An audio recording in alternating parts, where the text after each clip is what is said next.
क्या आप रील देख रहे हैं या रील आपको देख रही है? जब आप सुबह उठकर अपने मोबाइल की स्क्रीन को अंगूठे से ऊपर की तरफ सरका रहे होते हैं, स्क्रॉल कर रहे होते हैं, तब क्या आपको पता होता है कि देश के करोड़ों युवाओं ने मात्र 48 घंटे में देश के सारे राजनीतिक विश्लेषकों, सारे सर्वे करने वाली एजेंसियों और भारी भरकम बजट वाले आईटी सेलों की छाती पर एक ऐसा कॉकरोच छोड़ दिया है कि सबकी सिट्टी पिट्टी गुम है।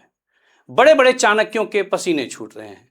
जी हाँ, मैं बात कर रहा हूं इंस्टाग्राम पर अचानक पैदा हुई एक काल्पनिक, एक अदृश्य कॉकरोच जनता पार्टी की। सिर्फ 2 दिन के भीतर इस पार्टी के फॉलोअर्स की संख्या 60 लाख यानी 6 मिलियन पार कर जाती है। समझ लीजिए कि ये कॉकरोच घातक है। ये इस देश के युवाओं का फ्रस्ट्रेशन है। नमस्कार, मैं हूं राजेश रंजन और आप देख रहे हैं द न्यूज स्कैन। जरा सोचिए, जिस देश का नौजवान एक अदद सरकारी नौकरी के लिए 6-6 साल लाठियां खाता हो, जहां फॉर्म भरने से लेकर पेपर लीक होने के सदमे को झेलने में पूरी जवानी बुढ़ापे में बदल जाती हो, उस देश का 60 लाख युवा 2 दिन में एक कीड़े के नाम पर बनी काल्पनिक पार्टी का झंडा उठा लेता है। यह कोई मीम या इंटरनेट का मजाक भर नहीं है। ये इस देश के युवाओं के भीतर खोलते हुए भयंकर फ्रस्ट्रेशन, गहरे अवसाद और इस सड़ चुकी राजनीतिक तंत्र के मुंह पर जड़ा गया एक डिजिटल तमाचा है। आज इसी जेन जी यानी इंस्टाग्राम जेनरेशन की बात करेंगे, जिसे सुबह शाम एजेंडे वाली मीडिया स्टूडियो में बैठकर भटका हुआ कहता है, लेकिन जिसने अब व्यवस्था के खोखलेपन पर रोने के बजाय ठहाके लगाना शुरू कर दिया है। जानिए कि क्या है इस कॉकरोच मूवमेंट की इनसाइड स्टोरी। जरा इस आंकड़े को गंभीरता से समझिए। इंटरनेट पर यह एक सटायर मूवमेंट है, व्यंग्यात्मक तरीके से खड़ा किया गया एक राजनीतिक आंदोलन। पिछले दिनों देश के मुख्य न्यायाधीश यानी सीजेआई ने बेरोजगारों को कॉकरोच कहा। हालांकि वीडियो वायरल होने के बाद सफाई भी आई कि उनकी बातों को गलत तरीके से पेश किया गया, लेकिन तब तक इंटरनेट पर तहलका मच चुका था। कॉकरोच मूवमेंट की सोच ने जन्म ले लिया था। अभिजीत डिपके नाम के एक 30 साल के युवक की यह सोच है, लेकिन यह सोच लाखों करोड़ों युवाओं के निराशा को हवा देने वाली साबित हुई। इसका मुख्य फोकस बेरोजगारी, सिस्टम से नाराजगी और युवकों की हताशा को मीम और व्यंग के जरिए जाहिर करना है।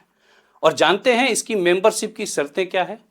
मेंबरशिप के लिए आपका बेरोजगार होना, लेजी यानी सुस्त होना और प्रो लेवल का शिकायतबाज होना यानी सिस्टम से आपको गजब की शिकायत रहती हो, इसे जरूरी माना गया है। यह एक मूक क्रांति है जिसकी आहट शायद एसी कमरों में बैठे हुक्मरानों को सुनाई नहीं दे रही। दुनिया की सबसे बड़ी पार्टी होने का दावा करने वाले दल और दशकों पुराने इतिहास का रोना रोने वाले विपक्ष, दोनों जरा शीशे के सामने खड़े हों और खुद से सवाल पूछें। 60 लाख युवा किसी बड़े नेता के भाषण को सुनने नहीं गए, वे किसी रैली में धूप में चप्पल घिसने नहीं गए, वे एक काल्पनिक कॉकरोच के पीछे खड़े हो गए। क्यों? ऐसा क्या हुआ कि इस देश के युवा को एक कीड़ा अपने से ज्यादा प्रासंगिक लगने लगा? क्योंकि इस देश के नौजवान को अब समझ आ गया है कि इस पूरी राजनीतिक तंत्र, इस पूरी व्यवस्था, इस पूरे सिस्टम की नजर में उसकी असली हैसियत क्या है? एक कॉकरोच जैसी ही तो है। जब मन किया परीक्षा का नोटिफिकेशन निकाला और फिर पेपर लीक करके उनकी उम्मीदों पर पैर रख दिया। जब मन किया अपनी हक की बात करने वाले छात्रों को लाठियों से पीट कर सड़क के कोने में नाली के पास धकेल दिया। जब मन किया बेरोजगारी के आंकड़ों को फाइलों के नीचे दबा दिया गया। व्यवस्था के पैरों के नीचे कुचला जाने वाला यह युवा खुद को कॉकरोच नहीं समझेगा तो क्या समझेगा? जीव विज्ञानी कहते हैं कि परमाणु हमले के बाद भी अगर पृथ्वी पर कोई जीव जिंदा बचा रह सकता है तो वो है कॉकरोच। हमारे देश का युवा भी आज का कॉकरोच हो गया है। वो साल दर साल परीक्षाओं के टलने का परमाणु हमला झेलता रहता है। वो कोचिंग माफियाओं की फीस का रेडिएशन झेलता है। वो पुलिस की लाठियों का प्रहार झेलता है, लेकिन वो किसी तरह घिसट घिसट कर जिंदा रहता है। वो सुलगता रहता है और जब उसका यह गुस्सा मुख्य धारा के मीडिया में जगह नहीं पाता, जब एजेंडा चलाने वाली मीडिया दिन रात हिंदू मुस्लिम, पाकिस्तान और सीमा पार के डिबेट में व्यस्त रहता है, तब यह युवा अपना रास्ता खुद बनाता है। आप उन्हें रैलियों में 500 रुपये देकर एक पैकेट ठंडी बिरयानी खिलाकर अपनी भीड़ का हिस्सा अब तक बनाते रहे हैं। आप मन से हाथ हिलाकर सोचते रहे कि ये जो नीचे मुंडियों का समंदर है वो आपकी जय जयकार लगाने के लिए है, लेकिन आप भूल गए कि अब उस भीड़ के हाथ में उसकी जेब में एक स्मार्टफोन है।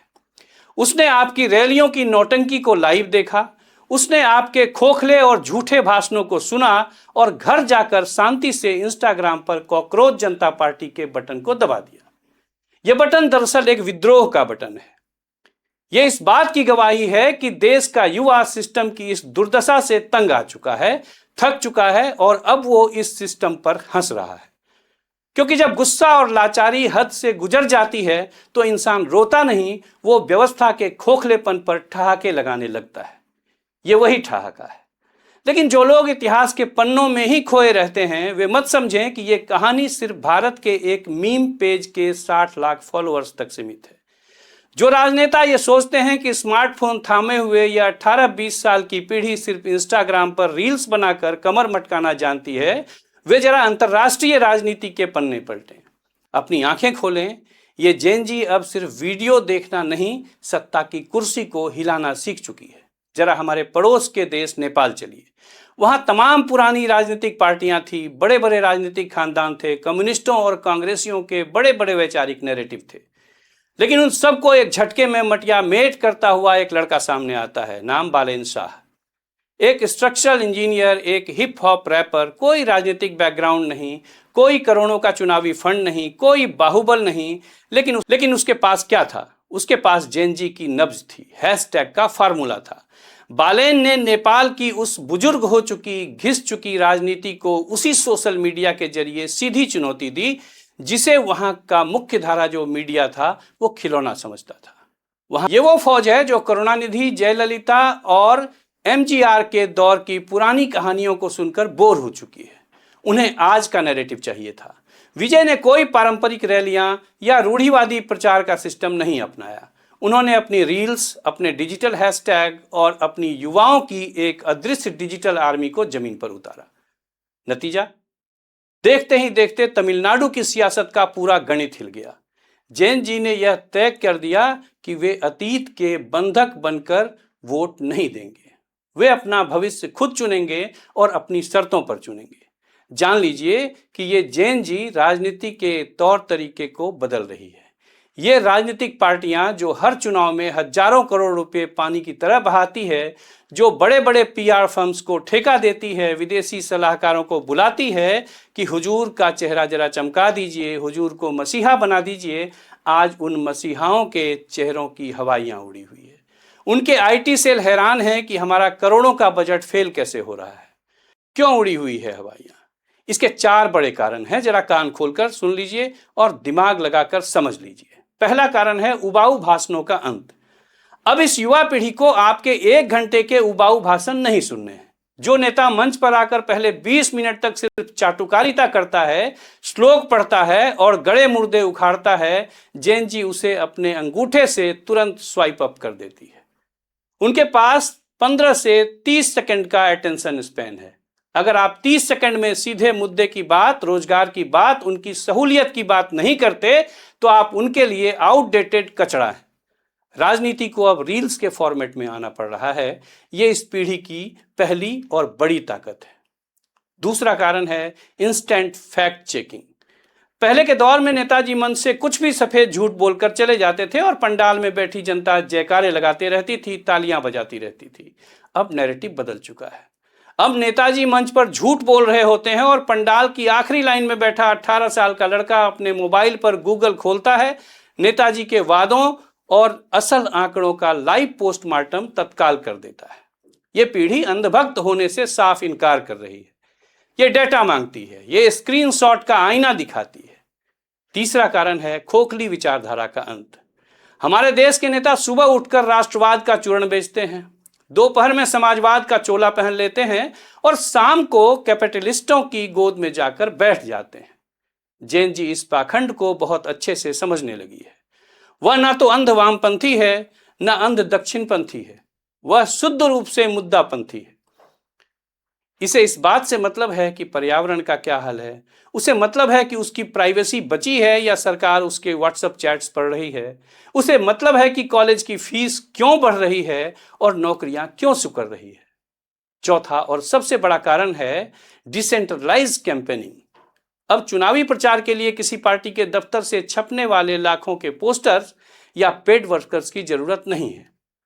अगर इस पीढ़ी को कोई मुद्दा, आपकी कोई बात या कोई नेता पसंद आ गया तो वो युवा खुद कंटेंट क्रिएटर बन जाता है। ये खुद मीम्स बनाएंगे, ये खुद शानदार वीडियो एडिट करेंगे, ये खुद एल्गोरिदम को हैक करके ट्रेंड चला देंगे। इनके लिए किसी सरकारी विज्ञापन के बजट की जरूरत नहीं, किसी पार्टी के किसी नेता के पैसे की जरूरत नहीं। कॉकरोच जनता पार्टी इसका सबसे बड़ा जीवंत सबूत है। बिना बिना एक नया पैसा खर्च किए 60 लाख लोगों का हुजूम एक जगह आकर खड़ा हो गया। तो ये जो कॉकरोच जनता पार्टी का इंस्टाग्राम पर 60 लाख का आंकड़ा पार कर जाना है, इसे सिर्फ युवाओं का एक टाइम पास या इंटरनेट का टाइम पास समझकर भूल मत कर जाइएगा।